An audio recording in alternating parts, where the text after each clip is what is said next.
Кумыки и чеченцы испокон веков живут вместе в мире и согласии. У представителей братского народа есть и почти целые села в республике – Брагуны, Дарбанхи и Виноградные. И сегодняшнее мероприятие на лоне природы посвящено кумыкской культуре. В качестве почетного гостя в празднике принял участие заместитель министра информации и печати республики Ибрагим Мустапаев. Учитывая то, что в нашей республике проживает очень много национальностей, такие мероприятия, они необходимы хотя бы просто для того, чтобы укрепить ту дружбу, которая есть между нациями внутри нашей одной республики.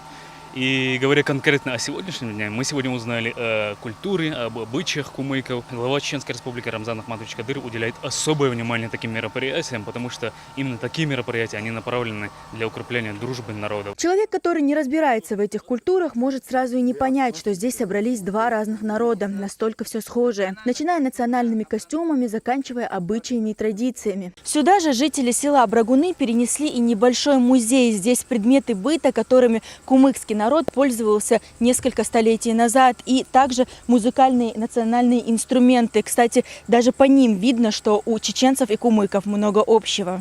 Этот инструмент, который на вид напоминает чеченский дечек-пондер, у кумыков называется агач-хамус. Они хоть и похожи, но звучат по-разному. И это не единственное сходство в обычаях братских народов. В свадебных и похоронных обрядах тоже много общего. Кстати, нужно отметить и то, что чеченцы и кумыки одни из немногих сумели пронести сквозь века и передать потомкам обычаи и традиции в первозданном виде. Мне кажется, это единственное село, у которого сохранились все традиции наших предков. И это очень отрадно, конечно. Я бы сказала, наши обычаи чуть-чуть схожи с чеченскими. И это тоже, это близость, наверное, добрососедские отношения влияют, что у нас почти практически одни и те же обычаи.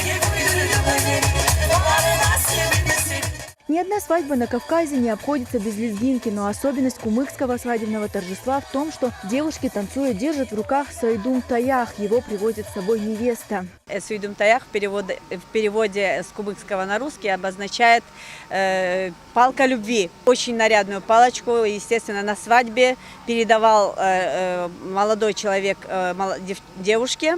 И эта девушка, кем бы она ни была, не имела права отказываться, она должна была с ним танцевать. Но после того, как станцует, она эту же палку должна вручить парню, который будет танцевать следом. В силу того, что там собираются на свадьбе взрослые люди, любимому человеку она не может его дарить, она может его дать самому близкому родственнику. Кумыки, как и все кавказцы, очень гостеприимный народ. Во время особых торжеств столы ломятся от угощений. В национальных блюдах много общего. С чеченскими почти те же чепылгаш и хынгалш. Правда, по-кумыкски звучат немного по-другому. Но есть свои отличия и здесь. Например, чуду. Оно тоже делается из теста, но начинка там идет из простокваши с добавлением яиц. И получается очень вкусно, мягко. И наши очень любят, наш народ. Сегодня представители этого братского народа вносят свой посильный вклад в развитие региона. Многие из них работают в сфере образования и культуры. В этот день кумыкской культуры заместитель министра информации и печати Ибрагим Мустапаев отметил ведомственными грамотами отличившихся работников и поблагодарил их за многолетний добросовестный труд. За многолетний добросовестный труд и вклад в развитие межнациональных и межконфессиональных отношений в Чеченской Республике награждаются почетными грамотами Сулаев Мохмад Дугуевич, имам села Виноградное. Такие дни национальных меньшинств в республике проходят ежегодно. Завершаются они обычно после зажигательных танцев и угощений совместными фотографиями на память. Амина Дакаева и Мария Тадуева. Новости.